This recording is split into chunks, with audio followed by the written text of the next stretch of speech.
आदरणीय मित्रों, page number 14 निकालिए। Page number 14। क्षितिज, पेज नंबर 14 बताइए। Organ specific anxiety.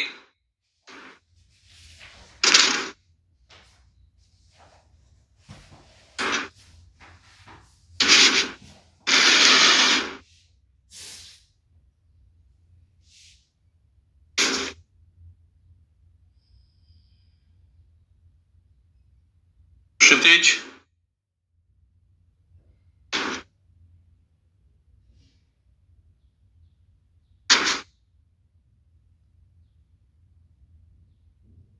हाँ,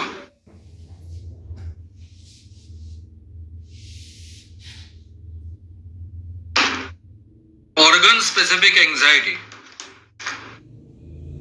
ये हमारे कोर्स का बहुत ही महत्व का हिस्सा है।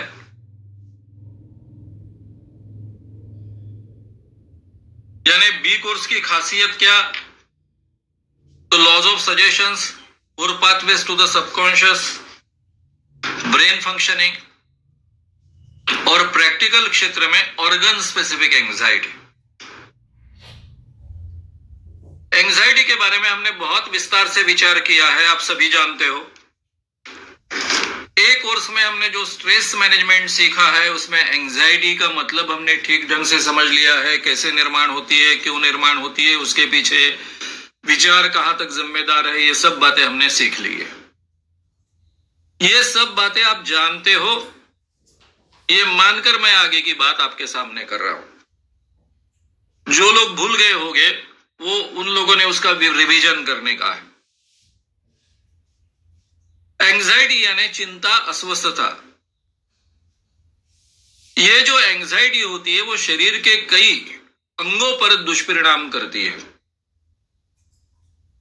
यानी एंजाइटी केवल साइकोलॉजिकल नहीं होती है, उसके फिजिकल परिणाम होते हैं।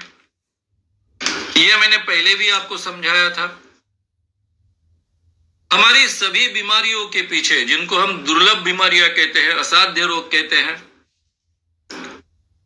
असाध्य रोग यानी कभी ठीक न होने वाले रोग, जिनको साइंस की परिभाषा में हम साइकोसोमैटिक डिजीजेस कहते हैं, उसकी पूरी की पूरी लिस्ट एक कोर्स में शुरुआत में आपको लिख कर दी है, शुरुआत की पेजेस में।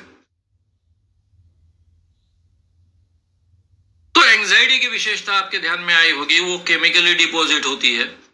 ये बात मैंने एक कोर्स में आपसे कही थी। अभी यह उसी बात को बहुत अच्छे ढंग से हम यहां समझ ले रहे हैं। शरीर के कई अंगों पर वो दुष्परिणाम करती है। 2, लंबे समय तक एंजाइटी रहने पर शारीरिक क्रियाएं प्रभावित होती है। यह स्थिति 3 नंबर, यह स्थिति ऐसी ही रहने पर शारीरिक परिवर्तन, ऑर्गेनिक चेंजेस हो सकते हैं। अब इस बात को आप बहुत अच्छे ढंग से समझ लीजिए। पहले हमारी जो एंजाइटी होती है, हमें किसी बात का टेंशन आता है।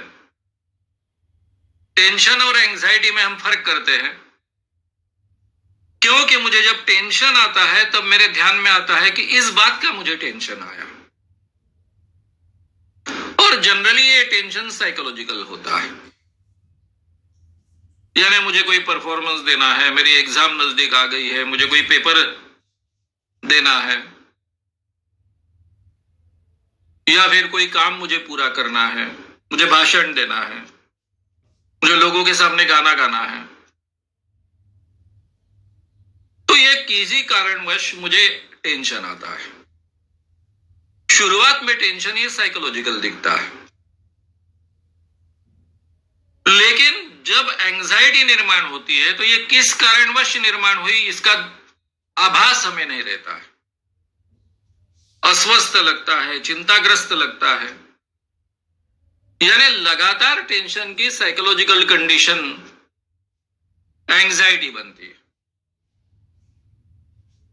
किस स्ट्रेस के कारण मुझे स्ट्रेन हुआ ये पता चलता है, मुझे टेंशन आया ये पता चलता है। लेकिन एंजाइटी के स्टेज में पहुंचने तक मैं इस स्थिति में पहुंच जाता हूं कि मुझे किस कारणवश मुझे अस्वस्थ लग रहा है, चिंताग्रस्त लग रहा है, ध्यान में नहीं आता है। वो करीबन मेरी एक साइकोलॉजिकल कंडीशन बन जाती है। तो शुरुआत में ये जो मेरी जिसे एंजाइटी निर्माण होती है मेरे शरीर में और मन में, वो शरीर के अलग अलग अंगों पर परिणाम कर सकती है। लंबे समय तक अगर एंजाइटी कायम रहे तो केवल अलग अलग शरीरों पर परिणाम करती है, यहां तक मुंह मर्यादित नहीं रहती है। तो मेरी जो शारीरिक क्रियाएं हैं, अब मेरी शारीरिक क्रियाएं क्या है? मेटाबॉलिज्म की क्रिया अगर ठीक ढंग से काम नहीं करती तो डायबिटीज निर्माण होता है। मेरा ब्लड सर्कुलेशन ठीक ढंग से काम नहीं करता है तो ब्लड प्रेशर निर्माण होता है, लो या हाई। मेरा रेस्पिरेशन अगर ठीक ढंग से काम नहीं करता है तो फिर हार्ट के प्रॉब्लम्स क्रिएट होते हैं, सांस के प्रॉब्लम्स क्रिएट होते हैं। हार्ट के प्रॉब्लम्स रिलेटेड टू ब्लड होते हैं, ब्लड सर्कुलेशन से रिलेटेड होते हैं। सांस से रिलेटेड रेस्पिरेशन की प्रॉब्लम्स निर्माण होते हैं। तो ये मेरे पूरे शरीर की अलग अलग क्रियाएं हैं, पाचन क्रिया है। शरीर की ऐसी जो विभिन्न क्रियाएं हैं वो प्रभावित होती है।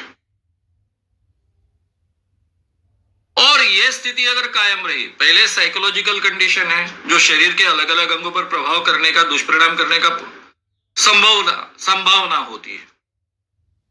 इसकी सेकंड स्टेज है कि वो क्रियाएं जो आपके शरीर की है वो विस्कलित करती है, यानी डिस्टर्ब करती है, उसमें कुछ तो भी दुष्प्रभाव निर्माण करती है। और तीसरी स्थिति आती है कि जिसके कारण आपके ऑर्गेनिक चेंजेस होते हैं। ऑर्गेनिक चेंजेस का मतलब वो बीमारी हो जाना, यानी जैसे कि आपका ब्लड प्रेशर बढ़ने की बीमारी तुमको लग गई। हालांकि हमारा ब्लड प्रेशर बढ़ते रहता है, कम होते रहता है, लेकिन अगर वो बार बार नॉर्मल होता है तो हम उसको ब्लड प्रेशर की बीमारी नहीं कहते। जब हम दौड़ते हैं तब हमारा ब्लड प्रेशर बढ़ता है, जब हम नींद में होते हैं तो हमारा ब्लड प्रेशर एकदम लो होता है। लेकिन ये नॉर्मल क्रिया है, क्रियाओं के साथ में उसका कम ज्यादा, अधिक होना, कम होना आवश्यक है, उसके अनुसार होते रहता है। लेकिन जब हम सोने की अवस्था में रहे फिर भी हमारा ब्लड प्रेशर कायम रहे, ज्यादा दौड़े तो और ज्यादा हो जाए, हद से ज्यादा, नॉर्मल से ज्यादा, तो फिर हम कहते हैं हमको ब्लड प्रेशर की बीमारी हुई। इसका मतलब हमारी ये जो प्रक्रिया है वो पूरी तरह से बदल गई है, उस ऑर्गन में चेंजेस आ गए। तो ये ऑर्गेनिक चेंजेस होते हैं। Third stage, first stage psychological, second stage क्रियाओं में कुछ तो भी गड़बड़ी निर्माण होना, और थर्ड स्टेज उसमें परमानेंसी आना। विशेष सर्कल है बीमारी का। कैसे? हमें किसी कारणवश कोई बीमारी हुई तो जो लोग होते हैं वो ज्यादातर नेगेटिव थिंकर होते हैं। मैं बीमार हूं, अब मेरा कैसा होगा, मेरे को डॉक्टर के पास जाना पड़ रहा है, इतना खर्चा आता है, ये होता है, वो होता है, मेरी तबीयत ही ऐसी रहती है, तो उसकी एंग्जाइटी बढ़ जाती है। एंग्जाइटी बढ़ती है इसलिए बीमारी और बढ़ती है, बीमारी और बढ़ती है इसलिए फिर एंग्जाइटी ज्यादा बढ़ती है, और एंग्जाइटी बढ़ने के बाद में बीमारी का प्रमाण और बढ़ता है। इस ढंग से ये दुष्ट चक्र, विशियस सर्कल शुरू होता है। हमें जो ऊपरी तौर पर लगता है उससे भी ज्यादा बहुत बड़े प्रमाण में एंग्जाइटी हम पर परिणाम करती है, उसका हाथ बहुत बड़ा होता है। समान उपचार भी दोहरा काम करता है। पहले एंग्जाइटी कम करना, इससे विशेष सर्कल थम जाता है, विकार बढ़ता नहीं। तो ये पहला काम कैसा होता है थोड़ा समझ लेंगे। मैं बीमार हुआ, बीमार होने के कारण मेरी एंग्जाइटी बढ़ी। पहले छोटी सी एंग्जाइटी थी,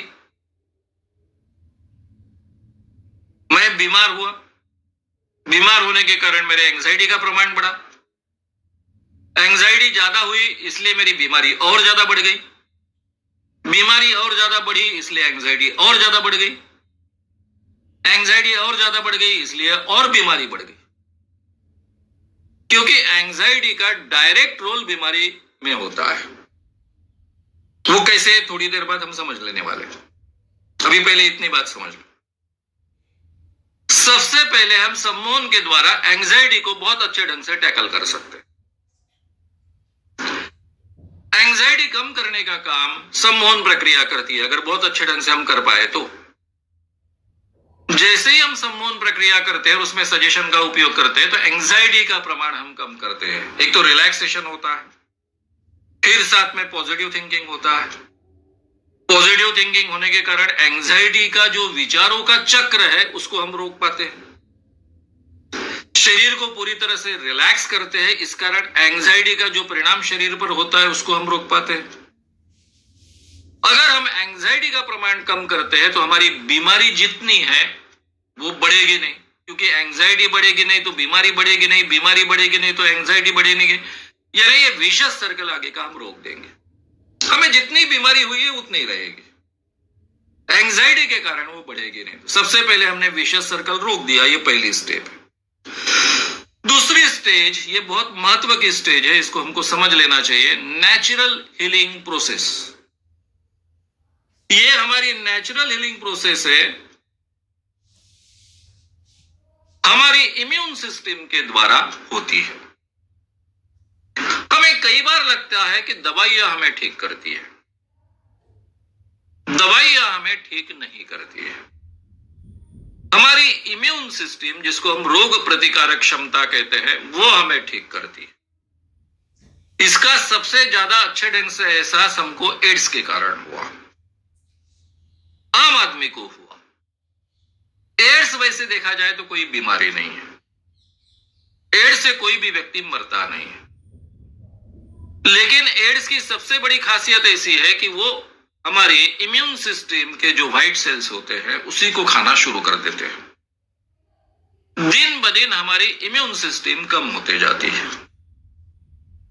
एक बार हमारी इम्यून सिस्टम निचले स्तर पर आ गई कि फिर हम कोई तो भी बीमारी से मर सकते हैं। दूसरी कोई बीमारी नहीं होगी तो कम से कम टीबी होगी, क्योंकि हमारे देश में हर 3 या 2 व्यक्ति में से एक व्यक्ति ऑलरेडी टीबी से इन्फेक्टेड है। इतने बड़े प्रमाण पर हमारे भारत में टीबी फैला हुआ है, फिर भी सब लोगों को टीबी नहीं होता है, क्योंकि हम में से मैक्सिमम लोगों की इम्यून सिस्टम अच्छी होती है। इसलिए टीबी के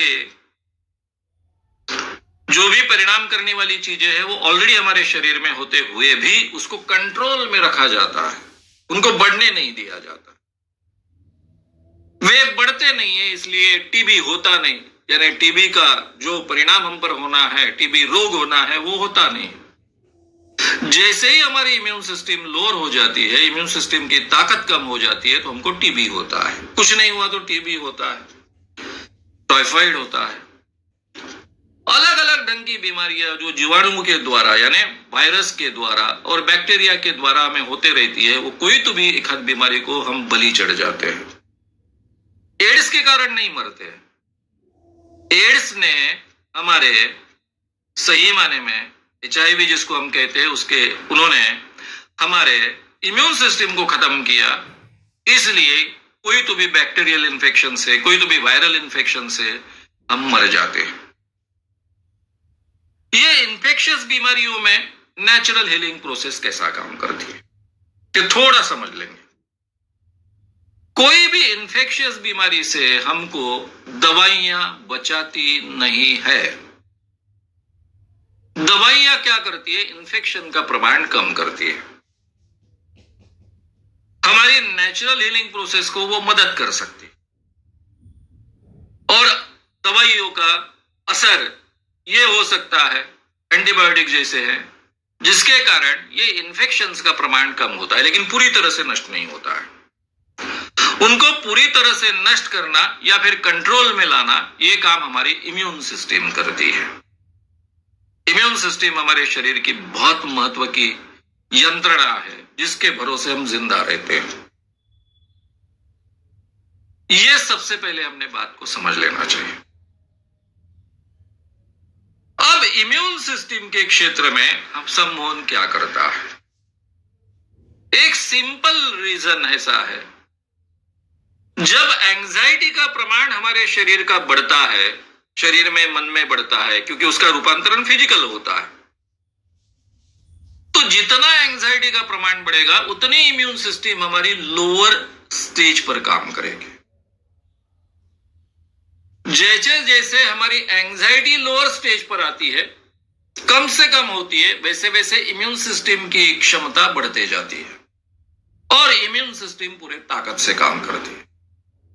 यानी एंजाइटी लेवल को कम से कम रखने से ही हमारी इम्यून सिस्टम पूरे ताकत से काम करती है। जो हमारी क्षमता है, हमारे शरीर की क्षमता है, उसके अनुसार काम करती है। तो इसलिए सम्मोहन के द्वारा हम एंजाइटी लेवल को कम रखते हैं या फिर पूरी तरह से नष्ट करने का प्रयास करते हैं, जीरो या एकदम जीरो के आसपास उसको पहुंचा देते हैं।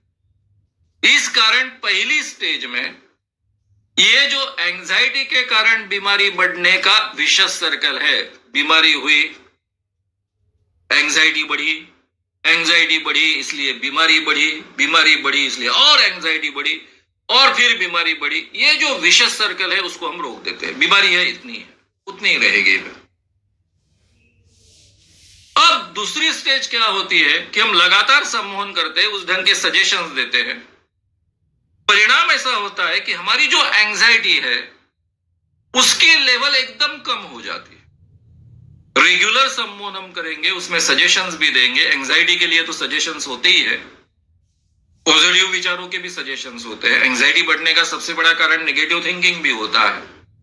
तो नेचुरली एंजाइटी लेवल कम रहती है। एंजाइटी लेवल अगर कम रहेगी तो हमारी इम्यून सिस्टम पूरे ताकत से काम करेगी। अगर हमारी इम्यून सिस्टम पूरे ताकत से काम करेगी तो जो बीमारी हमको हुई है उसको बहुत प्रभावी ढंग से इम्यून सिस्टम हैंडल करेगी, उसको पूरी तरह से कंट्रोल में लाएगी। हो सके, संभव हो सके तो उस बीमारी को पूरी तरह से नष्ट कर देगी। यानी सम्मोहन उपचार का उपयोग दो लेवल पर होता है, पहली स्टेप और दूसरी स्टेप, और इसलिए बीमारी बहुत ताकत से हम उसको खत्म कर सकते हैं। ये सबसे महत्व की बात हम समझ ले। बी, अभी सी, त्वचा रोग विशेषज्ञ रोले कहते हैं रोग प्रतिकारक क्षमता कम होने पर वायरल बैक्टीरियल इन्फेक्शन हो सकता है। इम्यून सिस्टम की क्षमता एंजाइटी कम कर बढ़ाई जा सकती है, जो बात मैंने आपसे अभी कही। इससे विकार में तीव्र गति से सुधार हो सकता है। इम्यून सिस्टम पूर्ण रूप से सक्षम होने की स्थिति में बीमारियां होगी ही नहीं। हम में से कई लोगों को कोई बीमारी नहीं होती, क्योंकि उनके इम्यून सिस्टम बहुत सक्षम होती है। तो ये पहली दो स्टेजेस रोले, जो हालांकि स्किन के डॉक्टर थे, उसके विशेषज्ञ थे, उन्होंने पहली बार दुनिया के ध्यान में ला कर दिया कि पूरे त्वचा रोगों में हमारे इम्यून सिस्टम का बहुत बड़ा हिस्सा है और ये बैक्टीरियल या वायरल इन्फेक्शन जो होते हैं उसमें उसका रोल क्या है, ये उन्होंने बहुत तीव्रता से दुनिया के ध्यान में ला कर दिया। हमारी एंजाइटी बढ़ने के बाद में रोग प्रतिकारक क्षमता, इम्यून सिस्टम कम ताकत से काम करती है, उसकी क्षमता कम होती है और इस कारण बैक्टीरियल और वायरल इन्फेक्शंस का प्रमाण बढ़ता है। अगर हम इम्यून सिस्टम की ताकत बढ़ाते हैं, वो कब बढ़ती है? जब एंजाइटी लेवल एकदम कम करते हैं तो इम्यून सिस्टम की ताकत बढ़ती है। तो बैक्टीरियल और ये वायरल इन्फेक्शन को हम बहुत अच्छे ढंग से हैंडल कर सकते हैं, ट्रीट कर सकते हैं। अगर हमारी इम्यून सिस्टम हमेशा ताकतवर रही तो हमको ये इन्फेक्शंस हो गए ही नहीं। डी, एंजाइटी शरीर के विभिन्न भागों में, अवयवों में संचित होती है, डिपॉजिट होती है। इसका मतलब एंजाइटी केमिकल फॉर्म में हमारे शरीर के अलग अलग अवयवों में डिपॉजिट होती है। इसमें भी विशेषता ऐसी है कि जिन बीमारियों के बारे में, जिन अवयवों के बारे में, हमारे शरीर के ऑर्गन्स के बारे में हम ज्यादा एंग्शियस है, वहां वो ज्यादा डिपॉजिट होती है। जैसा किसी का सर दर्द देता है, उसकी बहुत चिंता होती है, मेरा सर देगा, मेरा सर दर्द देगा, वहां पर डिपॉजिट होगी। किसी को ऐसा लगता है कि मेरे थोड़े से कम ज्यादा खाऊंगा तो मेरी पाचन क्रिया बिगड़ जाएगी, तो वो पाचन क्रिया के स्टेज में। किसी को लगता है किसी कारणवश मेरा ब्लड प्रेशर बढ़ता है, ब्लड प्रेशर बढ़ता है, तो ब्लड प्रेशर के बारे में वो एंग्शियस होगा, तो ब्लड प्रेशर की यंत्रणा पर वो डिपॉजिट ज्यादा होगी।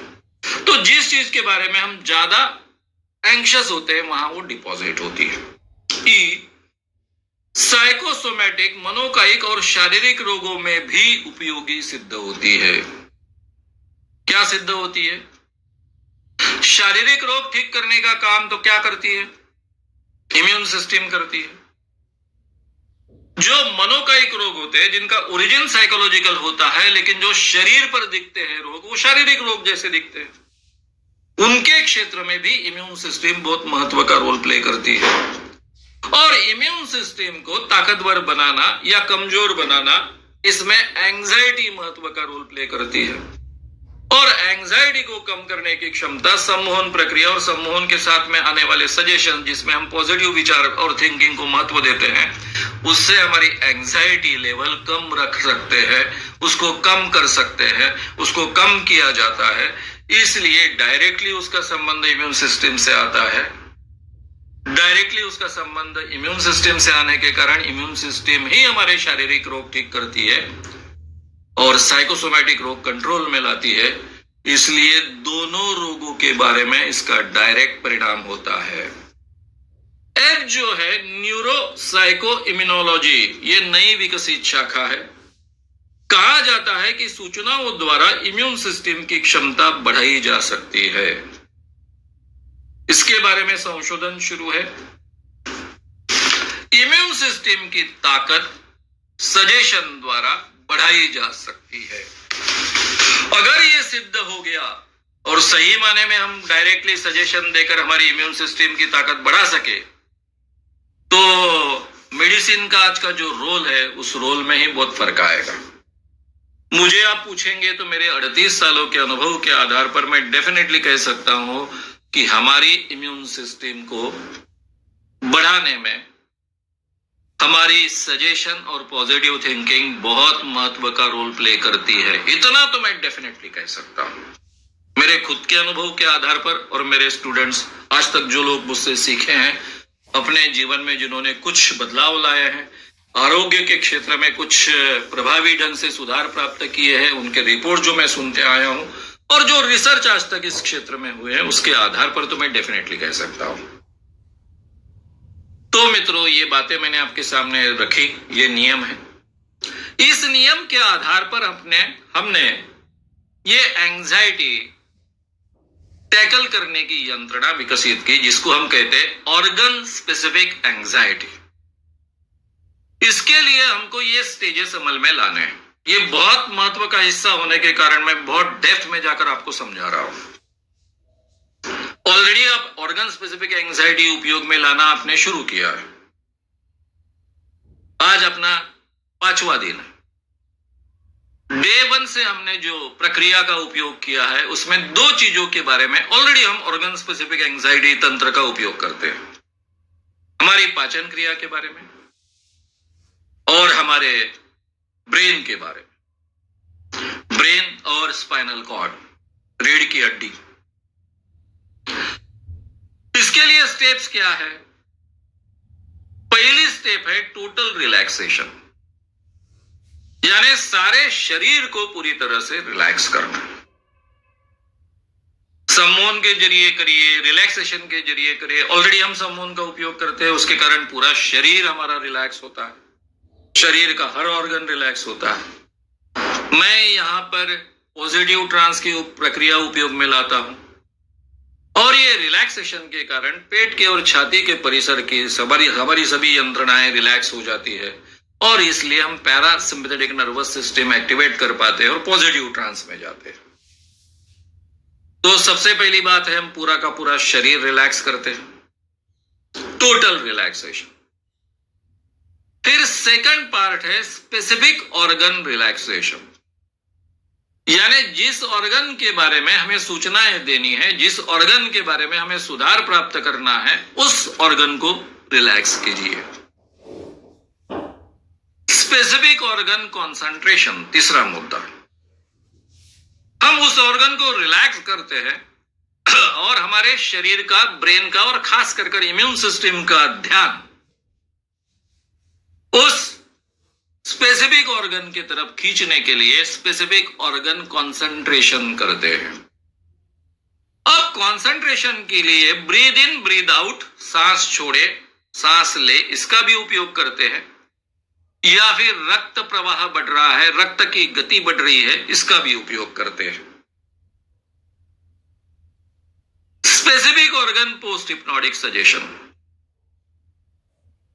जिस ऑर्गन के तरफ हमने ध्यान खींचा है, पहले उस ऑर्गन को, जिस ऑर्गन के बारे में हमें सुधार प्राप्त चाहिए, उस ऑर्गन को हम रिलैक्स करते हैं। फिर उसके तरफ ध्यान खींचने के लिए उस ऑर्गन को स्पेसिफिक कंसंट्रेशन करवाते हैं ताकि हमारी इम्यून सिस्टम उसके तरफ ज्यादा ध्यान दे। इसके लिए हम ब्रीद इन ब्रीद आउट का उपयोग करते हैं, या फिर रक्त प्रवाह बढ़ रहा है, रक्त की गति बढ़ रही है, इसका उपयोग करते हैं। मैं उदाहरण के साथ में वो स्पष्ट करूंगा बाद में, अभी केवल मैं आपको स्टेप समझा रहा हूं। फिर हम specific organ post hypnotic suggestion देते हैं, उस ऑर्गन के संबंध में पोस्ट हिप्नोटिक सजेशन देते हैं। पोस्ट हिप्नोटिक सजेशन का मतलब आप सबको पता है, एक कोर्स में मैंने बार बार आपके सामने बात रखी कि जो सजेशन सम्मोहित अवस्था में दिया जाता है, लेकिन सम्मोहित अवस्था के बाहर आने के बाद नॉर्मल जीवन में जो अमल में आए ऐसी अपेक्षा होती है, उसको पोस्ट हिप्नोटिक सजेशन कहते हैं। तो स्पेसिफिक ऑर्गन के संबंधी हम पोस्ट हिप्नोटिक सजेशन देते हैं। और फिर छठवीं स्टेप है, हम जनरल पोस्ट हिप्नोटिक सजेशन देते हैं, यानी आरोग्य के बारे में जो सुधार आना है वो जनरल देते हैं। दिन ब दिन हर तरह से बीमारी में तीव्र गति से सुधार हो रहा है, दिन ब दिन हम अधिकाधिक निरोगी बन रहे हैं, तंदुरुस्त बन रहे हैं, यंग बन रहे हैं, ये जो सूचना है वो देते हैं हम। अब ये 6 स्टेजेस है। अगर हम सम्मोहन की कोई भी प्रक्रिया अमल में लाते हैं तो उसमें टोटल रिलैक्सेशन तो होता ही है, फर्स्ट स्टेप होती है, और छठवीं स्टेप होती है, जनरल पोस्ट हिप्नोटिक सजेशन होता ही है। एक कोर्स में भी आपको पहली और 5वीं स्टेज मिलेगी। अब हमको यहां पर specific organ relaxation, specific organ concentration, specific organ post hypnotic suggestion, ये 3 बीच की सजेशंस के बारे में सोचना है। ए कोर्स की आपकी इंडक्शन हो चाहे बी कोर्स का इंडक्शन हो, दोनों इंडक्शंस में फर्स्ट स्टेप और 5th स्टेप ऑलरेडी है। अब हमको 3 स्टेजेस के बारे में सोचना है, 2nd, 3rd और 4th। अभी हम देखेंगे कि हमने 2 चीजों के बारे में ऑलरेडी प्रोग्रामिंग करना शुरू किया है। एक हमारी पाचन क्रिया के बारे में। तो हम क्या करते हैं, पाचन क्रिया का जो भी हिस्सा है, हमारा मुंह है, अन्न नलिका है, छोटी अतड़ियां हैं, बड़ी अतड़ियां हैं, उनको रिलैक्स करते हैं। हो गया specific organ relaxation. Number 2 stage. Number 3 step, specific organ concentration. यहां पर हम क्या करते हैं, विजुअलाइज करते हैं, मेरा मुंह रिलैक्स हो रहा है, मेरी अन्न नलिका रिलैक्स हो रही है, मेरी छोटी अतड़ियां इन आंकड़ों के साथ में रिलैक्स हो रही है, मेरी इन आंकड़ों के साथ में बड़ी अतड़ियां रिलैक्स हो रही है, 36, 37, 38, 37, 38, 39, 40, 37 से लेकर तो 40 तक बड़ी अतड़ियां रिलैक्स हो रही है। ये जो हम विजुअलाइजेशन करते हैं, ये विजुअलाइजेशन यानी स्पेसिफिक ऑर्गन कंसंट्रेशन है। रिलैक्स भी कर रहे हैं, 2 नंबर की स्टेज भी अमल में ला रहे हैं और 3 नंबर की स्टेज भी अमल में ला रहे हैं, स्पेसिफिक ऑर्गन कंसंट्रेशन। तो स्पेसिफिक ऑर्गन कंसंट्रेशन विजुअलाइजेशन के कारण भी होता है, क्योंकि उस हिस्से की तरफ हम ध्यान खींच रहे हैं, हमारे ब्रेन का, हमारे इम्यून सिस्टम का। फिर हम चौथी स्टेज है, specific organ post hypnotic suggestion देते हैं। दिन ब दिन मेरी पाचन क्रिया सुधर रही है, वगैरह वगैरह जो सजेशंस है ऑलरेडी आपके रिकॉर्डिंग में, इंडक्शन में, वो हो गया specific organ post hypnotic suggestion. Same thing हमने किया है पीठ की और ब्रेन की बात, यानी हमारे स्पाइनल कॉर्ड और उसका एक्सटेंडेड हिस्सा ब्रेन, उसको रिलैक्स करने के तंत्र में सेकंड में हम पूरी तरह से उस पर रिलैक्स करते हैं। विजुअलाइजेशन के जरिए स्पेसिफिक ऑर्गन कंसंट्रेशन करते हैं 2 और 3 स्टेज, और उसके बारे में हम सजेशन देते हैं पोस्ट हिप्नोटिक सजेशन। तीसरी स्टेज, चौथी स्टेज, ये 2 चीजों के बारे में ऑलरेडी हम अमर में आ रहे हैं। ये दोनों आरोग्य के बड़े केंद्र हैं, हमारी पाचन क्रिया और हमारा स्पाइनल कॉर्ड से लेकर तो ब्रेन तक, क्योंकि हमारी पूरी नर्वस सिस्टम स्पाइनल कॉर्ड और ब्रेन से जुड़ी हुई है। नर्वस सिस्टम का हिस्सा ही स्पाइनल कॉर्ड और ब्रेन है, तो इसलिए नर्वस सिस्टम ही पूरी हमारे शरीर की यंत्रणा चलाती है, सब कुछ चलाती है। तो ये नर्वस सिस्टम के बारे में जो सुधार चाहिए, उसके लिए ये दोनों यंत्रणाएं बहुत महत्व की होती है। वो ऑलरेडी हमने हमारे प्रोग्राम में डाली है, जो कंपलसरी आप प्रोग्राम करने वाले हो। अभी नई नई चीजें हैं, अलग अलग बीमारियों के बारे में किस ढंग से सूचनाएं दी जा सकती है, अस्थमा के बारे में। अब यहां पर टोटल रिलैक्सेशन तो आपका कॉमन है, 5वां जनरल पोस्ट हिप्नोटिक सजेशन भी कॉमन है। अब रहा स्पेसिफिक ऑर्गन रिलैक्सेशन। इसके लिए हमको क्या करना पड़ेगा? समझा अस्थमा, अस्थमा किससे रिलेटेड है? हमारे रेस्पिरेटरी यंत्रणा से संबंधित है, सांस लेने वाली छोड़ने वाली यंत्रणा से संबंधित है। तो हमें क्या करना पड़ेगा?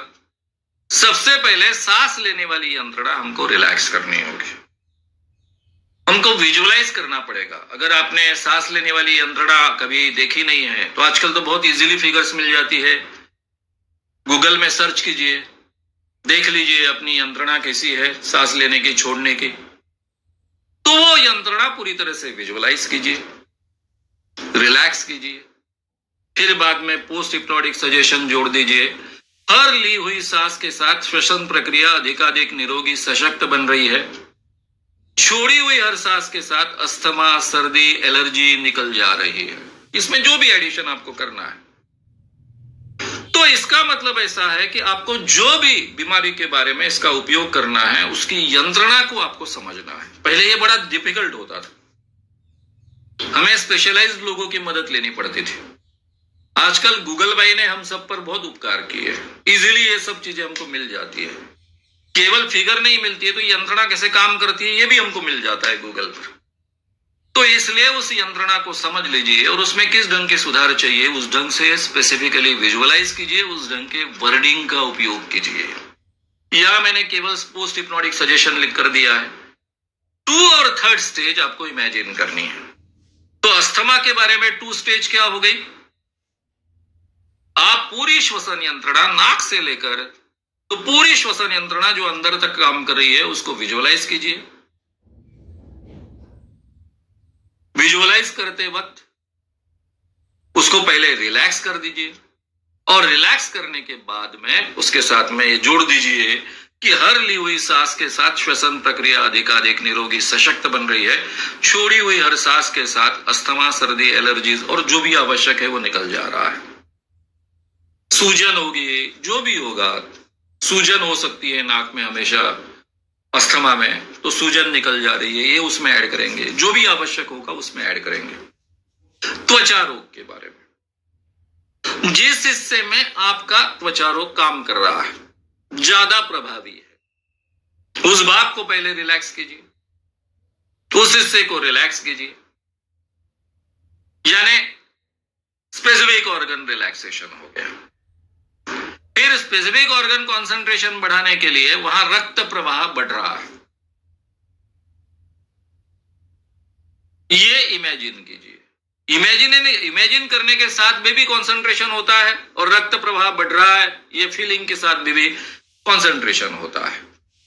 और फिर उसके साथ में पोस्ट हिप्नोटिक सजेशन जोड़िए, ली हुई हर सांस के साथ रोग प्रतिरोधक क्षमता की शक्ति से रोग घटता जा रहा है, यानी हमारे इम्यून सिस्टम के द्वारा ये रोग घटता जा रहा है। छोड़ी हुई सांस के साथ दाग शीघ्रता से दूर हो रहे हैं। प्रारंभ में अगर आपके त्वचा रोग है तो एक दाग पर कंसंट्रेट कीजिए, वो दाग निकल जाने के बाद में बाकी दागों के बारे में ऐसी सूचनाएं थी। जोड़ों का दर्द है, उसके लिए किस ढंग से सजेशन दी जा सकती है? ली हुई हर सांस के साथ, फिर यहां पर जोड़ों का दर्द है तो जो जोड़ है उनको रिलैक्स कीजिए, स्पेसिफिक ऑर्गन रिलैक्सेशन। फिर वो जोड़ों में रक्त प्रवाह बढ़ रहा है ये इमेजिन कीजिए, और फिर उसके साथ में ये पोस्ट हिप्नोटिक सजेशन जोड़ दीजिए। ली हुई हर सांस के साथ जहां का जोड़ है, जहां दर्द है, अधिकाधिक निरोगी सशक्त कार्यक्षम बन रहा है। छोड़ी हुई सांस के साथ वेदना है, विकार है, जो भी है, जो आपकी तकलीफ है वो निकल जा रही है, इस ढंग से सूचना दीजिए। योनि और लिंग में ये खास कर इसलिए है कि कोई साइकोलॉजिकल प्रॉब्लम है, जैसे स्त्रियों को वजाइनिस्मस हो सकता है, योनि आकुंचन जिसको कहते हैं, पति के साथ में अच्छे संबंध नहीं कर पाती है, पुरुष को इंपोर्टेंस, पार्शियल इंपोर्टेंस का प्रॉब्लम हो सकता है, तो उसके लिए इस ढंग का हम उपयोग कर सकते हैं। ऑर्गन स्पेसिफिक एंजाइटी तंत्र का, उसका भी बहुत सुंदर उपयोग होता है, लिख कर दिया है मैंने। तो इस ढंग से हम कई चीजों के बारे में इसका उपयोग कर सकते हैं, शरीर की हर यंत्रणा के बारे में इसका उपयोग कर सकते हैं, और बहुत सुंदर इफेक्ट होता है। अभी ये बहुत ही महत्व का विषय होने के कारण मैं कुछ मेरे अनुभव आपको सुनाऊंगा।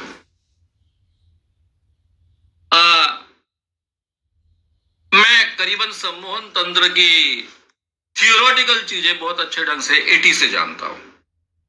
एटी में मैंने पहली बार डॉक्टर संदेश नाइक, जो आगे चलकर बाबा साहब भोसले जी के जवाई बने थे, और केईएम के साथ में जुड़ा हुआ जो मेडिकल कॉलेज है उसमें वो साइकोलॉजी सिखाते थे, अधिकृत प्राध्यापक थे वहां के, वो स्टेज प्रोग्राम करते थे। मैंने मनोहर में तब काम कर रहा था पुणे के, मैंने पहली बार उनका स्टेज प्रोग्राम कवर किया, और मेरी उनके साथ में अच्छी दोस्ती होगी। मैंने काफी किताबें पढ़ना, सम्मोहन इस विषय पर शुरुआत की।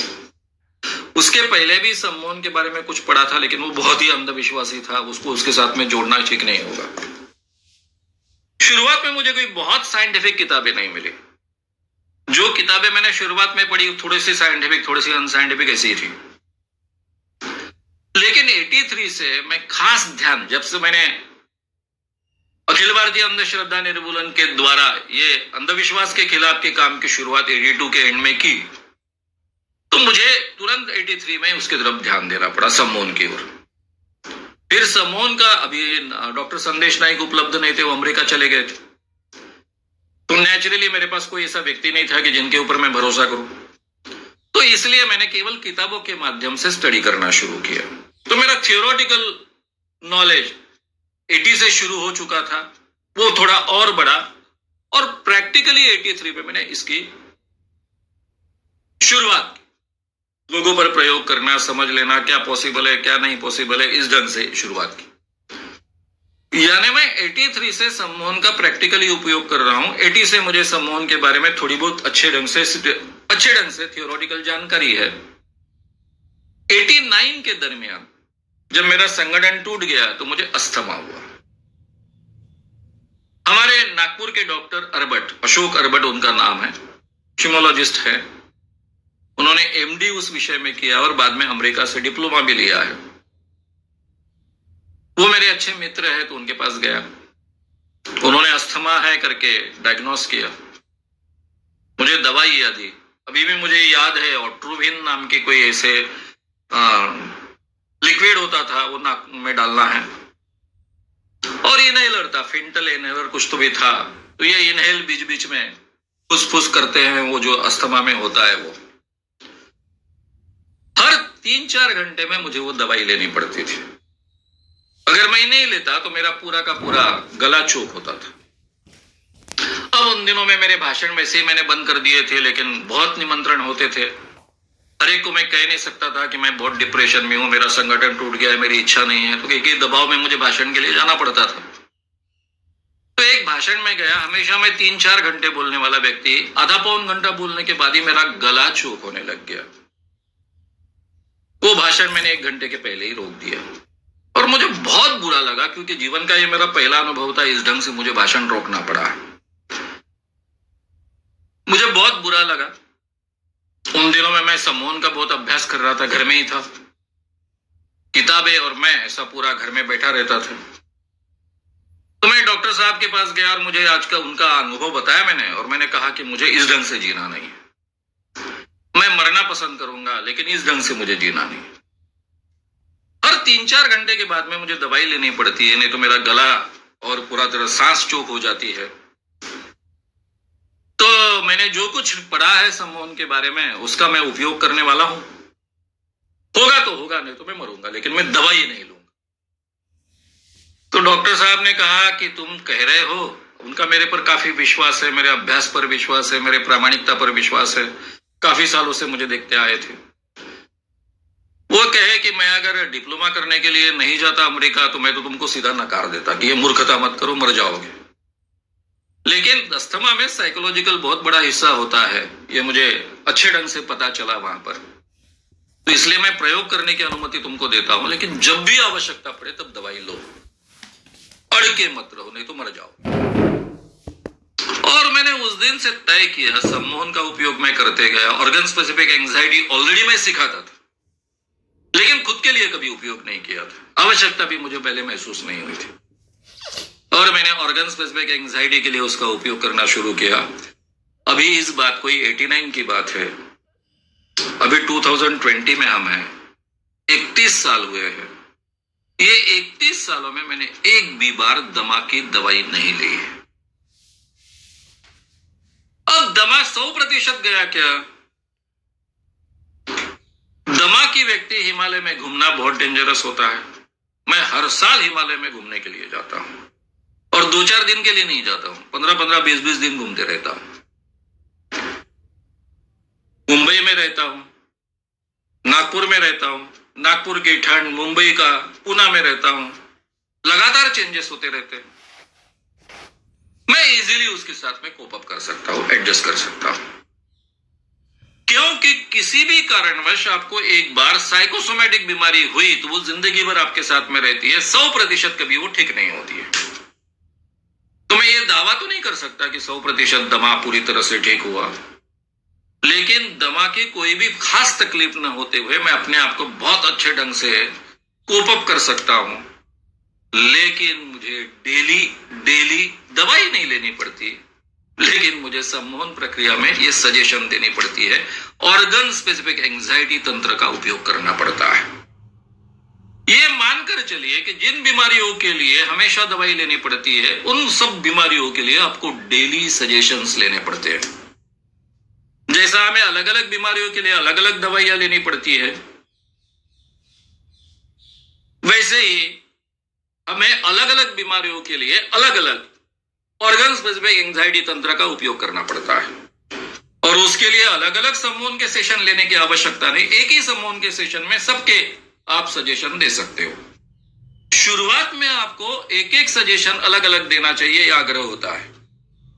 लेकिन एक बार आपको आदत हो गई, यानी आप अपने आप को बदल सकते हो, यह आत्मविश्वास आप में निर्माण हो गया, तो एक से ज्यादा सजेशन आप दे सकते हो, क्योंकि आपकी एनर्जी बढ़ती है। इस कारण कुछ चीजों के बारे में अच्छे रिजल्ट्स आते हैं, कुछ चीजों के बारे में कम रिजल्ट्स आते हैं। यह आपका भान ऑलरेडी निर्माण हो चुका होता है, इसलिए दिक्कत नहीं आती। फिर इसी के आसपास की बात है, शायद 88 के आसपास की बात है, 88 कुछ तो भी। लगातार मैंने बहुत शिविर लिए थे, तब दाभोलकर मेरे साथ में काम कर रहे थे। लगातार शिविर लेने के बाद में, और शिविर में मुझे कम से कम 6-6, 5-5 घंटे तो बोलना पड़ता था। बाकी 2-3 वक्ता भी रहे तो भी 9 घंटे हमारा शिविर चलता था, 5-5, 6-6 घंटे मुझे बोलना पड़ता था। अमरनेर कर एक खानदेश में गांव है, वहां के सब डॉक्टर्स मित्रों ने मिलकर 250 लड़कों का एक शिविर रखा। मैंने उनको मना कर दिया था कि मेरे लिए संभव नहीं, लोनावाड़ा में लगातार मैं 3 शिविर ले रहा हूं, और उसके बाद में मुझे चौथे शिविर के लिए आना संभव नहीं है। 2-3 महीने के गैप की बात करेंगे। लेकिन उनके लिए वही समय था, उन्होंने काफी पैसे भी इकट्ठा किए थे, और 250 लोगों का शिविर लेना है, 7 दिन का शिविर लेना है, बड़ी बात होती है। तो मेरे एक मित्र ने, शेखर सोनारकर उनका नाम है, उन्होंने कमिट किया कि चिंता मत करो, श्याम मानव नहीं आएंगे तो भी ये शिविर अपना बहुत अच्छे ढंग से लेंगे। दाभोलकर जी रहेंगे, मैं रहूंगा, ये रहेंगे, वो रहेंगे। मानव जी केवल उद्घाटन के लिए आए, समापन के लिए आए। मतलब ठीक है, उद्घाटन के लिए मैं 1 घंटा बोलूंगा, समापन के लिए 1 घंटा बोलूंगा, कोई दिक्कत नहीं है, लेकिन बीच में मैं बिल्कुल बोलूंगा नहीं और बीच में मैं रहूंगा भी नहीं। शिविर हुआ, 250 के ऊपर लड़के आए। दाभोलकर जी के घर में कोई प्रॉब्लम निर्माण हुआ, वो नहीं आए। बाकी वक्ता भी नहीं आए। शेखर सोनालकर और मैं। शेखर सोनालकर जी सब सब्जेक्ट लेना उनके लिए संभव नहीं था। पूरे शिविर में मुझे रोज 7-7 घंटे बोलना पड़ा। ईएनटी सर्जन थे, मुझे दवाई दे देकर क्या करेंगे, अभी उनके भी इज्जत का सवाल था। इतने लड़के इकट्ठा हुए हैं, 250 के ऊपर हो चुके हैं, इतने लोगों से पैसा लिया है, 7 दिन का खाना और सब अरेंजमेंट बहुत अच्छा किया है, और मेरे गले के नूडल्स डेवलप हो गए। बोलना ही, आवाज पहले ही बैठ चुकी थी। बैठी आवाज में मैं 7 दिन 7-7 घंटे बोल रहा हूं, क्योंकि मेरे बड़े बड़े लीडर लोग आए नहीं हैं। उनको घर के काम है, कुछ कुछ जिम्मेदारियां है उन पर। मैं एक बगैर जिम्मेदारी वाला व्यक्ति था, फुल टाइमर। मेरी आवाज पूरी तरह से चली गई। ईएनटी सर्जन्स, ईएनटी डॉक्टर्स के साथ, उन डॉक्टर्स में 2-3 डॉक्टर्स थे ईएनटी, दवाई दे देकर मैं बोल रहा था। किसी ने भी मुझे ऐसा नहीं कहा कि बोलना बंद करो, शिविर बंद हुआ तो भी चलेगा, तुम्हारा गला परमानेंटली चला जाएगा। और मुझे पहला ऐसा अनुभव था नहीं। मेरी आवाज पूरी तरह से चली गई। हम गए फिर मिलने के लिए। डॉक्टर, उनका नाम नहीं लूंगा मैं, केएम हॉस्पिटल के चीफ थे। मेरे जो यानी प्रकाशक थे अरविंद पाटकर और मैं, हम दोनों गए। अरविंद पाटकर उनकी कुछ तो भी किताब वगैरह निकाल रहे थे, इसलिए उनकी बहुत अच्छी पहचान थी, वो मुझे केवल नाम से जानते थे। इतने बड़े डॉक्टर ने हमको पूरी तरह से 1 घंटा दिया, मुझे जांचा, नाश्ता खिलाया, चाय पिलाया, और मुझे कहा कि तुम अभी परमानेंटली बोल नहीं पाओगे, तुम्हारे गले के नूडल्स बढ़ गए हैं, वो कैंसरस बन गए हैं, उनका ऑपरेशन करना पड़ेगा। ऑपरेशन करने के बाद में आप ज्यादा से ज्यादा नॉर्मल थोड़ा सा बोल पाओगे, सामान्य वार्तालाप कर पाओगे, लेकिन भाषण नहीं दे पाओगे। मैं इतना निराश हुआ कि, तो क्योंकि पूरा संगठन मेरे भाषण कला पर चलता था। तब मेरी जो पूरी फौज आगे तैयार हुई भाषण देने वाली, वो तैयार हो रही थी, अभी तक तैयार नहीं हुई थी। तो मेरा संगठन कैसा काम करेगा? पूरे देश में फैलाना है, 4-5 प्रांतों में ऑलरेडी काम शुरू हो चुका है, महाराष्ट्र में इतना बड़ा काम शुरू हो चुका है। तो मैं बहुत निराश हुआ। हम दोनों मित्र, अरविंद पाटकर और हम दादर चौपाटी पर जाकर बैठे, दादर में या फिर जुहू, कहीं तो भी चौपाटी पर जाकर बैठे समुद्र किनारे, और रात देरी तक गप्पे मार रहे हैं। मुझे पाटकर समझा रहे हैं कि आप जितने अच्छे वक्ता हो, उतने अच्छे लेखक हो, किताबें लिखो, उसके जरिए लोग तक पहुंचेंगे, नहीं बोल पाए तो क्या बिगड़ेगा। और मुझे अचानक सूझा कि मेरे एक ईएनटी मित्र से बात करनी चाहिए, क्योंकि पाटकर ने मुझे काफी थोड़ा सा रिलैक्स कर दिया था। इसके बावजूद मैंने अपने मित्र को फोन किया। मित्र ने कहा, अरे हाँ, मैं जानता हूं उनको, विजिटिंग प्रोफेसर कर कई बार हमारे तरफ अभी आते हैं, लेकिन मैं कहूंगा कि तू इस पर मत भरोसा मत रख। डॉक्टर अंकलेश्वरिया इस क्षेत्र की सबसे बड़ी अथॉरिटी है, और वो मुंबई में है, मैं जानता हूं। वो खुद ईएनटी था, मेरा नागपुर का मित्र, मेरा वो बास्केटबॉल मित्र भी था। हम दोनों बास्केटबॉल खेलते थे, इसलिए हमारी ज्यादा अच्छी पहचान थी। और उसके पिताजी मेरे टीचर थे, इंग्लिश टीचर थे, यानी हेड ऑफ मेरे नागपुर यूनिवर्सिटी में जो मैंने एमए किया है, तब वो मुझे पढ़ाते थे। तो ऐसे 2 रिलेशन थे कि एक मेरे टीचर के चिरंजीव बास्केटबॉल खेलने वाले, इस कारण उनसे केवल मित्रता इस ढंग से बनी थी। इसलिए मैंने रात को 11, 11:30 के बाद में उनको फोन किया।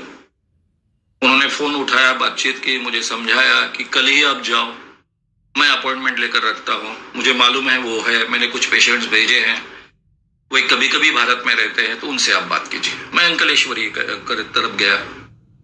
उन्होंने मुझे केवल 7 मिनट दिए, उनको सब जानकारी ऑलरेडी उसने दी थी।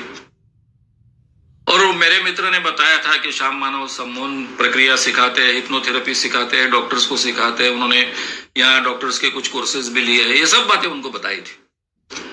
तो अंकलेश्वरी जी ने मुझे बताया कि ठीक है, आपके नूडल्स तो डेवलप हुए हैं, आपको कम से कम 2 महीने तो भी बोलना नहीं चाहिए, भाषण नहीं देना चाहिए। 2 महीने के लिए तो आप सब अपने प्रोग्राम्स ड्रॉप कर दो। मुझे इतना अच्छा लगा कि पूरी जिंदगी के भाषण ड्रॉप करने के बजाय 2 महीने के भाषण ड्रॉप करने हैं।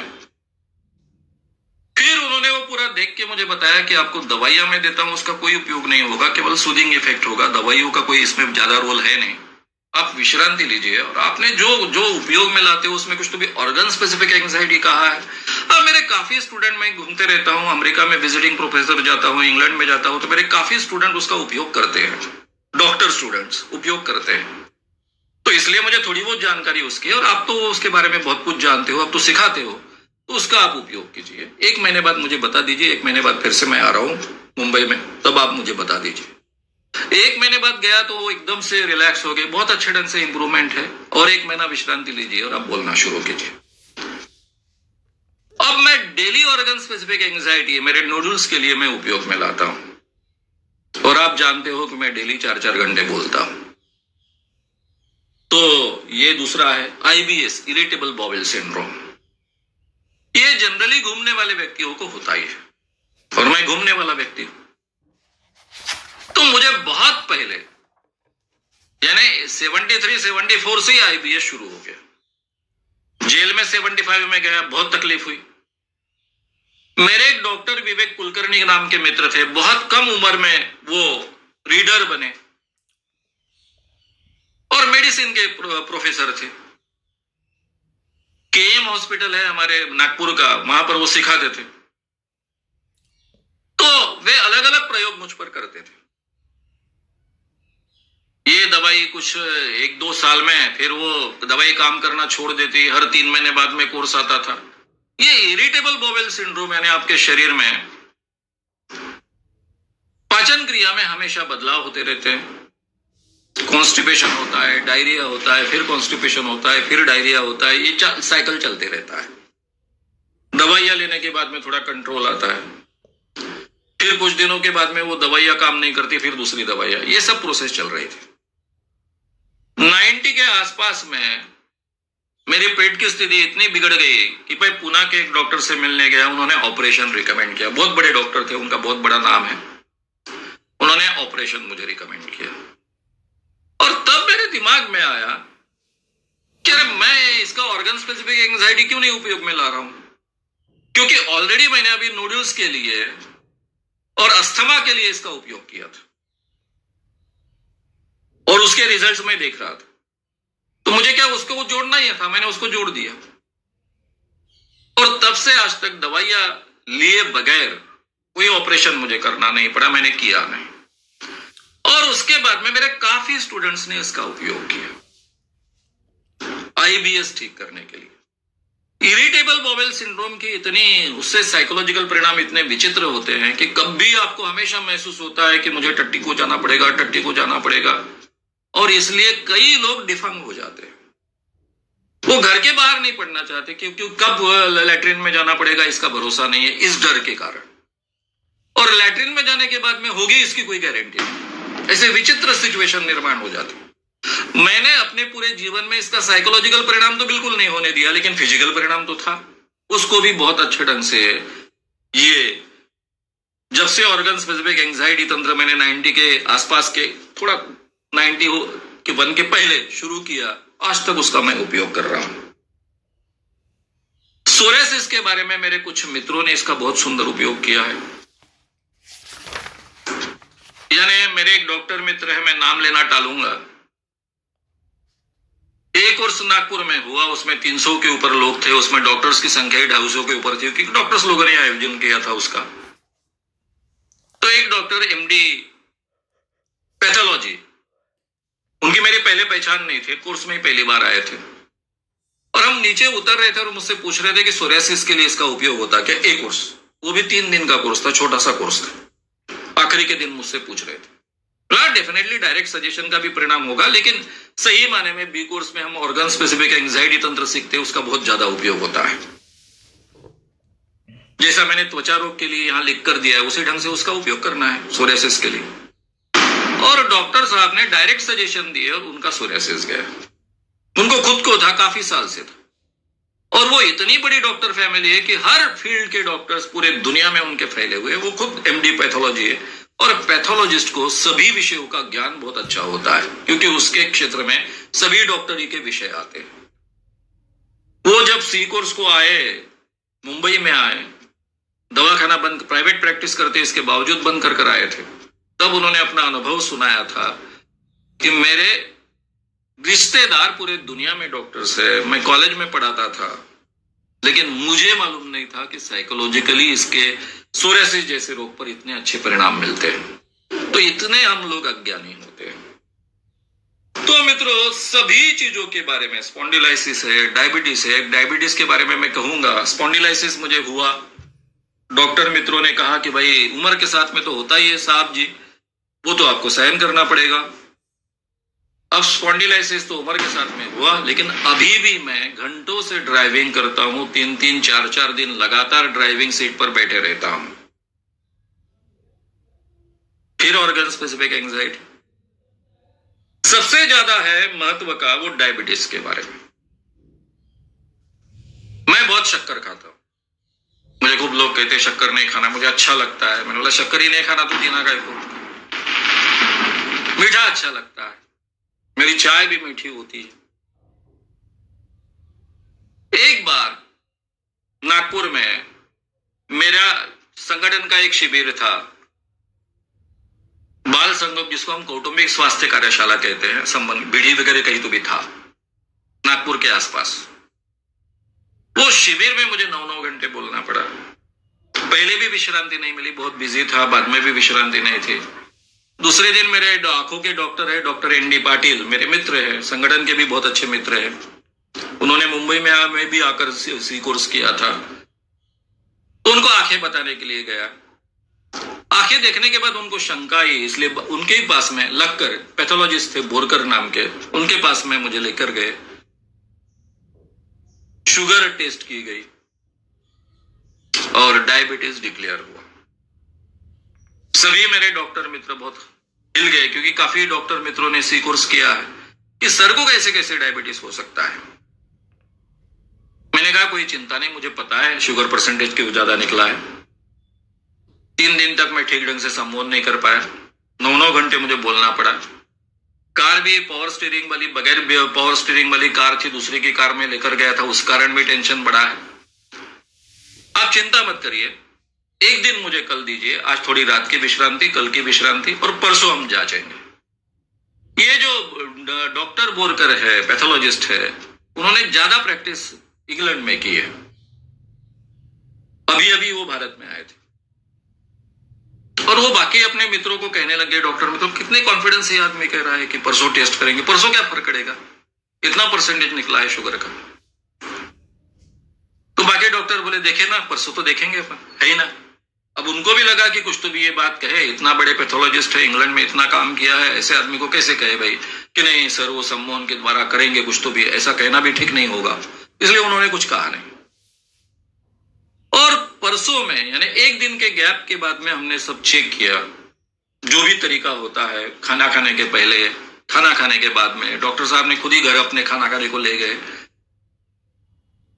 और वो इतना अचरज करने लगे कि दोनों रिपोर्ट्स सामने रखकर कई डॉक्टर मित्रों को उन्होंने बताया कि ऐसे कैसे पॉसिबल होता है एक दिन के अंदर कि एक दिन के बाद में पूरी तरह से normal sugar, how it is possible. उसके लिए डेली ऑर्गन स्पेसिफिक एंजाइटी तंत्र, फिर वही बात, पूरी यंत्रणा, रिलैक्स, विजुअलाइज करो। मेरा मेटाबॉलिज्म बहुत अच्छे ढंग से काम कर रहा है, जो भी अतिरिक्त शुगर मेरे शरीर में है वो बहुत अच्छे ढंग से कंज्यूम हो रही है और उसका रूपांतरण एनर्जी में हो रहा है, और मेरा बचा खुचा अगर डायबिटीज कुछ होगा तो निकल जा रहा है। ये सजेशन डेली इसमें होता है। और उसके बाद में जब भी मुझे जांचना पड़ा है, तभी कभी डायबिटीज फिर से निकला नहीं। तो आप इस ढंग से कई बीमारियां बहुत अच्छे ढंग से कंट्रोल कर सकते हो। इसका मतलब आपने शुगर ज्यादा खाना चाहिए, मेरे जैसा केयरलेस होना चाहिए, ऐसा मैं बिल्कुल नहीं कहूंगा। मेरे वो एटीट्यूड से इस ढंग से कुछ करने के, और मुझ पर कोई दुनिया की जिम्मेदारी नहीं है।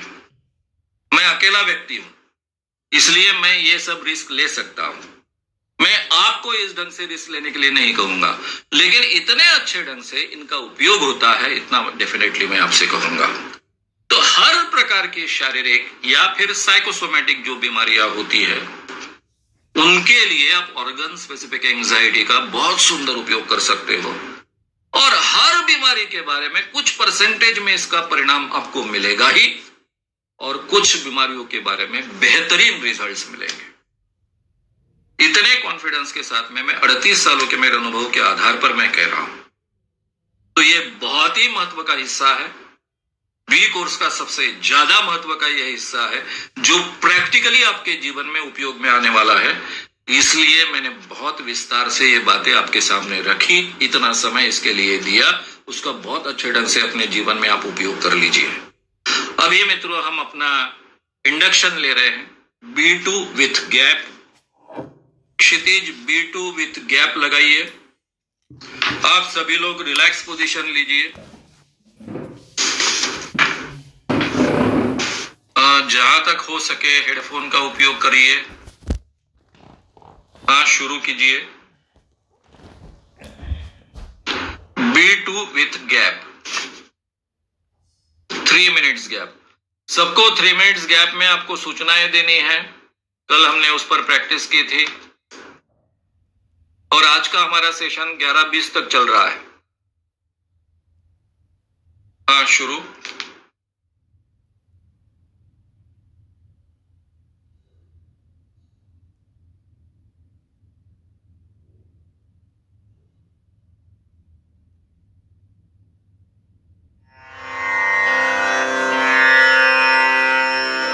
Induction B2 with 3 minutes gap.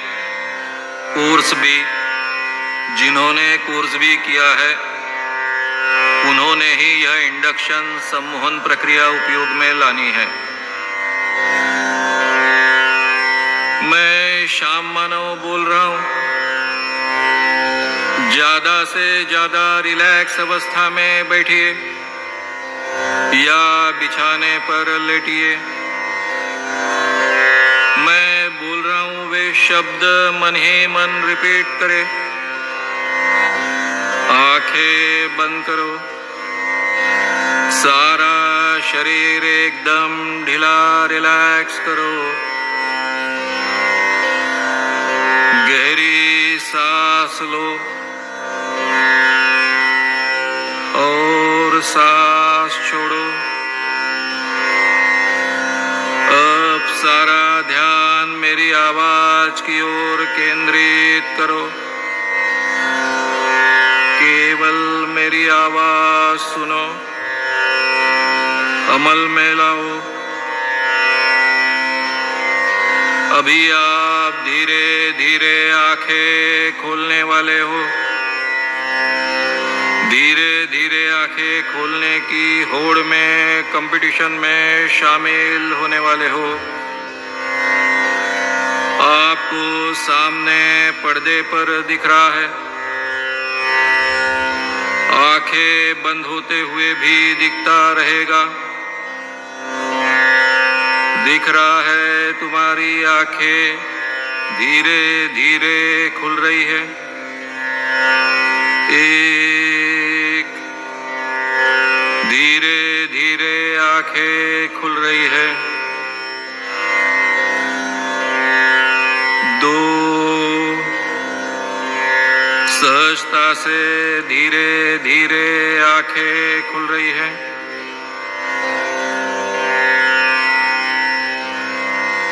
3, आंखें पूरी तरह से खुल गई। अब आंखें धीरे धीरे बंद हो रही है। तुम्हें दिख रहा है 3, धीरे धीरे बंद हो रही है। 2, सहजता से आंखें बंद हो रही है। 1, आंखें गई, पूरी तरह से बंद हो गई।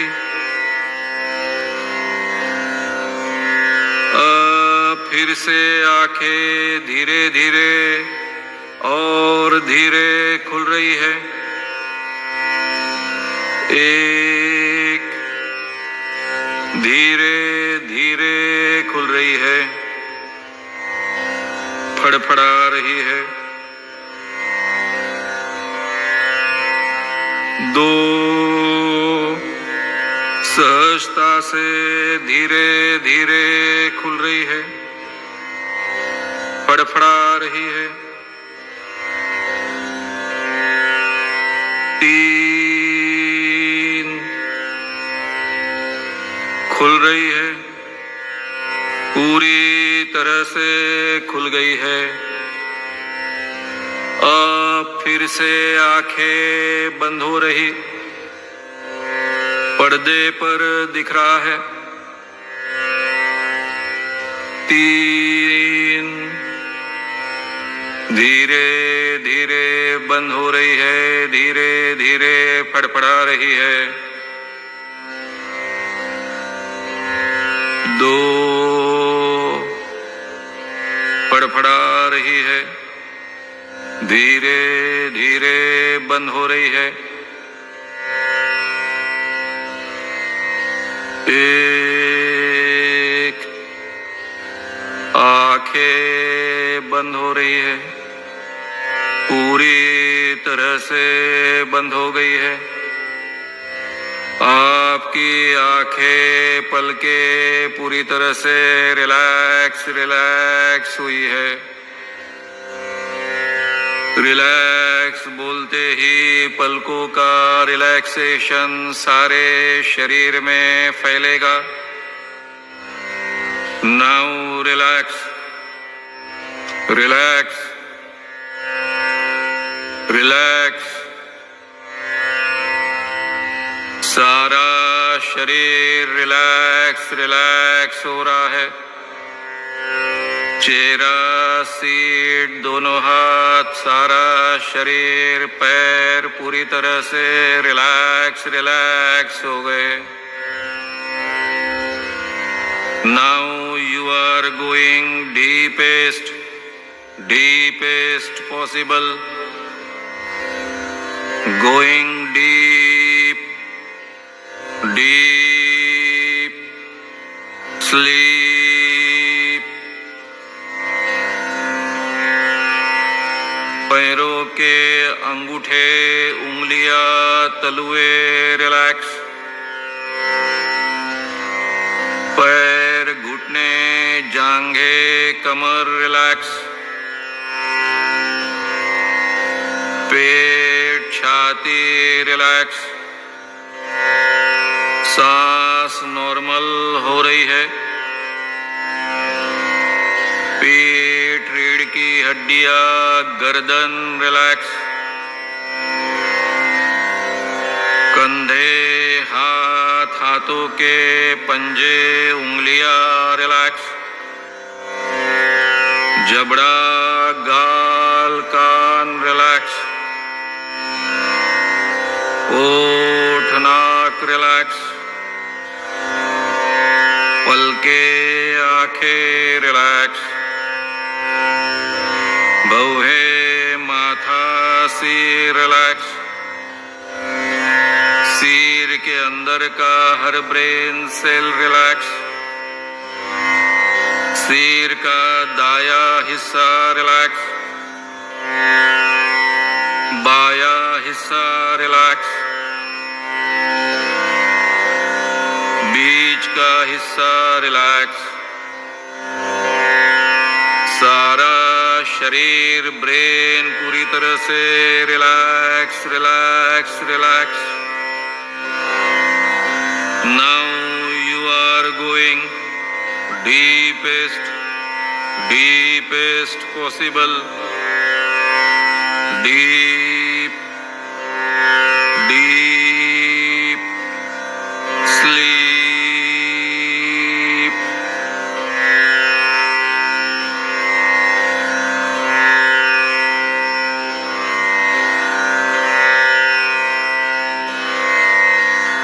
अभी आप गहरी रिलैक्स अवस्था में हो। हर सांस के साथ आप अधिक से अधिक रिलैक्स हो रहे हो। आप बहुत ही आनंदित, फ्रेश, रिलैक्स अवस्था में हो। मैं जैसे जैसे बोल रहा हूँ वैसे वैसे आपकी सम्मोहन अवस्था की गहराई तेजी से बढ़ रही है। अभी आप अपने डेन में सुंदर बगीचे में प्रवेश कर रहे हो। मुलायम हरी हरी घास पर से चल रहे हो। सुंदर सुंदर पंछी मंडरा रहे हैं। उनकी चहचहाट सुन रहे हो। सुंदर सुंदर फूल है। मनपसंद फूलों की सुगंध आ रही है। रोज के टेंशन, एंजाइटी, चिंता, दौड़ धूप से पूर्णतः मुक्त हो। मोर पंख फैलाए नाच रहे हैं। हिरण, खरगोश बगीचे में घूम रहे हैं। रंग बिरंगी तितलियां उड़ रही हैं। बहती नहर दिख रही है। पानी बहने की आवाज सुनाई दे रही है। आपके सम्मोहन की गहराई बढ़ रही है। Now deep deep sleep. मुलायम घास की पगडंडी से चल रहे हो। सुंदर बंगले में प्रवेश कर रहे हो। मुलायम बेड पर सोते हो या कुर्सी पर आराम से बैठते हो। And now you are going deepest, deepest, deepest possible. Deep, deep sleep.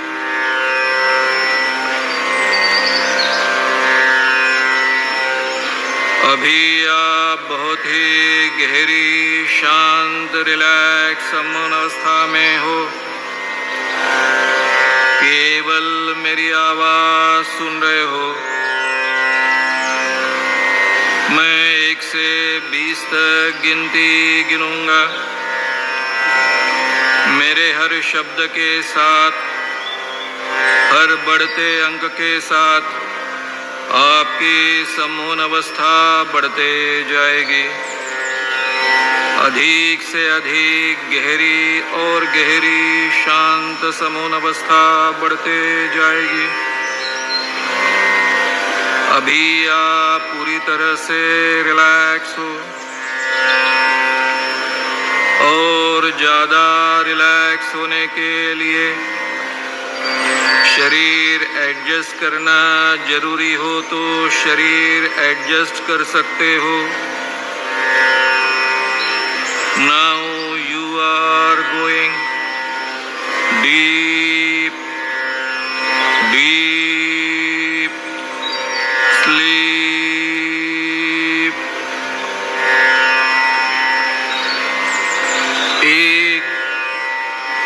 हर सांस के साथ आपका आत्मविश्वास और मन की एकाग्रता बढ़ रही है। 2, दिन ब दिन हर तरह से हर सांस के साथ आप अधिक से अधिक तंदुरुस्त, यंग, हैंडसम बन रहे हो। और आपकी इम्यून सिस्टम अधिक से अधिक प्रभावी कार्यक्षम बन रही है। 3, रोज न भूलते हुए आप सम्मोहन प्रैक्टिस करते हो। 4, आप हमेशा पॉजिटिव विधायक विचार ही करोगे। 5, आपको रोज गहरी शांत नींद आएगी, कम समय में नींद पूरी होगी। 6, 7, 8, 9, 10, 11, 12, 13, 14, 15, 16, 17, 18, 19. Now you are going deepest possible. 20. Now deep sleep.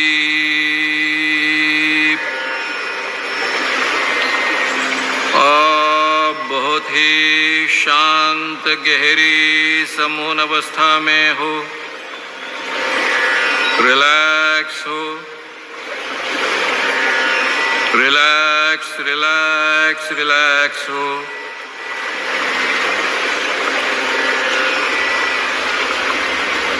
मैं अभी 31 से 40 तक गिनती गिनूंगा।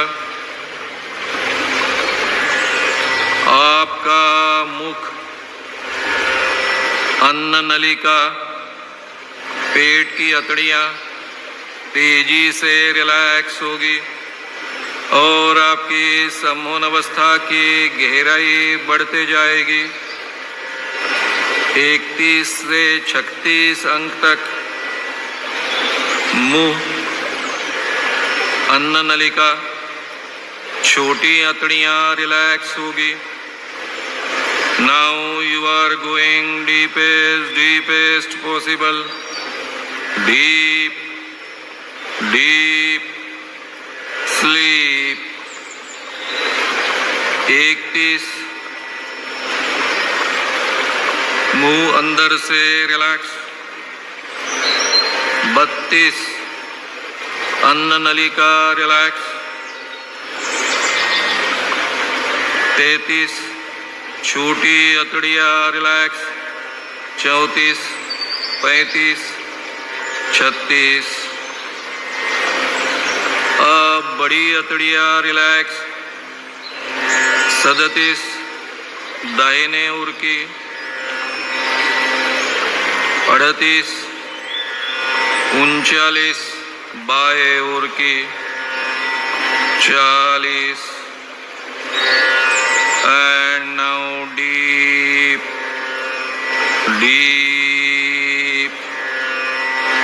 sleep.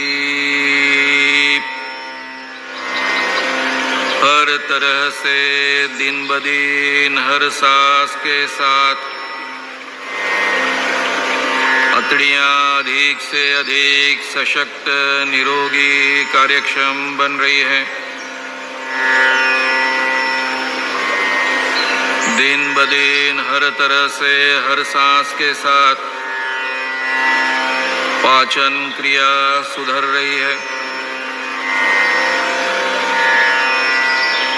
एसिडिटी, गैसेस और पेट की समस्या हल हो रही है। रोज पेट साफ हो रहा है। दिन ब दिन सुधार हो रहा है।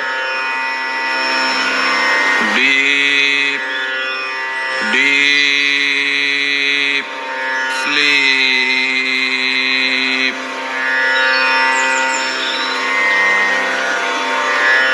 अभी 41 से 50 तक की गिनती के साथ पीठ की स्पाइनल कॉर्ड, वर्टेब्रेट्स, रीढ़ की हड्डियां, ब्रेन तक रिलैक्स होगी और साथ ही सम्मोहन की गहराई और बढ़ते जाएगी।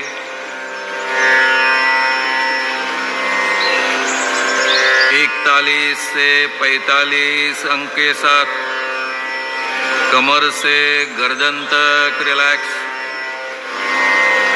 46 से 50 अंक के साथ गर्दन से सिर ब्रेन तक रिलैक्स होगा।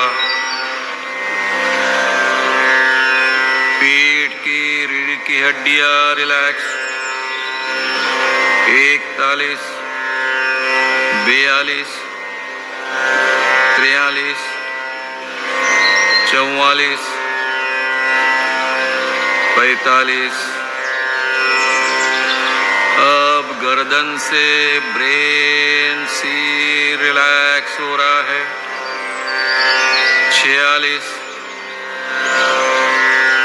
47, ब्रेन का दाया हिस्सा राइट हेमिस्फीयर रिलैक्स। 48, ब्रेन का बाया हिस्सा लेफ्ट हेमिस्फीयर रिलैक्स।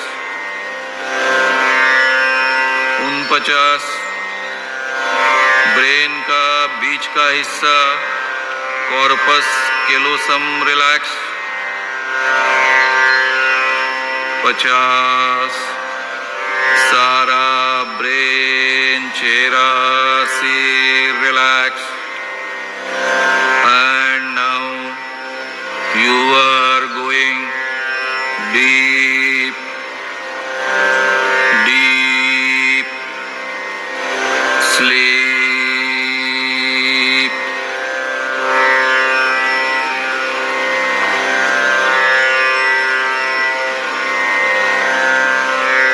सांस के साथ आपका शारीरिक मानसिक संतुलन बढ़ रहा है।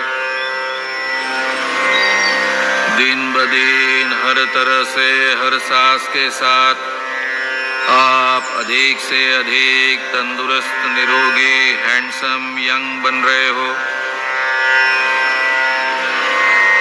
आपके इम्यून सिस्टम अधिक से अधिक प्रभावी कार्यक्षम बन रही है। हर सांस के साथ आपका शारीरिक मानसिक संतुलन बढ़ रहा है। दिन ब दिन हर तरह से हर सांस के साथ आप अधिक से अधिक तंदुरुस्त निरोगी हैंडसम यंग बन रहे हो। आपके इम्यून सिस्टम अधिक से अधिक प्रभावी कार्यक्षम बन रही है।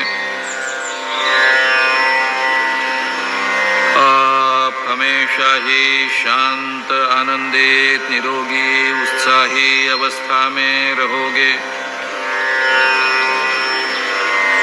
दिन ब दिन यह अवस्था बढ़ते रहेगी।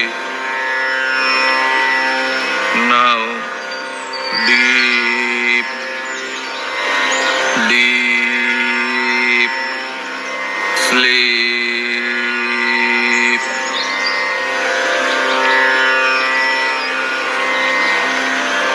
अभी आप चुने हुए टारगेट के लिए सूचना दे रहे हो।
आप उठकर बंगले के बाहर आ रहे हो, आनंदित फ्रेश मनोवस्था में घूम रहे हो। पंछियों की चहचहाट सुनाई दे रही है, पानी बहने की आवाज सुनाई दे रही है, हिरण खरगोश घूम रहे हैं, मोर पंख फैलाए नाच रहे हैं, रंग बिरंगी तितलियां उड़ रही हैं, फूलों की सुगंध आ रही है, मुलायम घास पर चलते चलते आप बगीचे के बाहर आ रहे हो। हर सांस के साथ आपका आत्मविश्वास, एकाग्रता बढ़ रही है, शरीर सिर हल्का हल्का हो रहा है।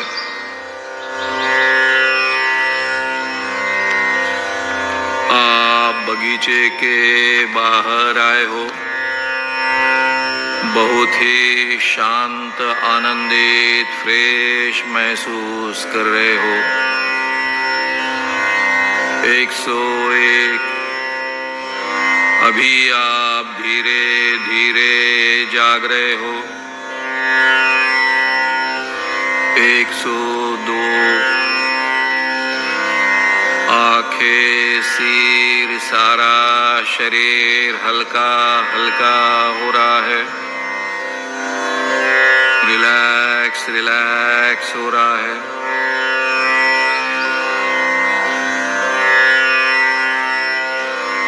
103।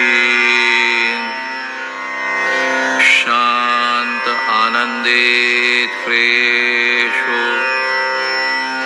पूरी तरह से आनंदित आनंदित रिलैक्स महसूस कर रहे हो। आंखें खोलो, जाग जाओ, आनंदित, शांत, फ्रेश महसूस कर रहे हो।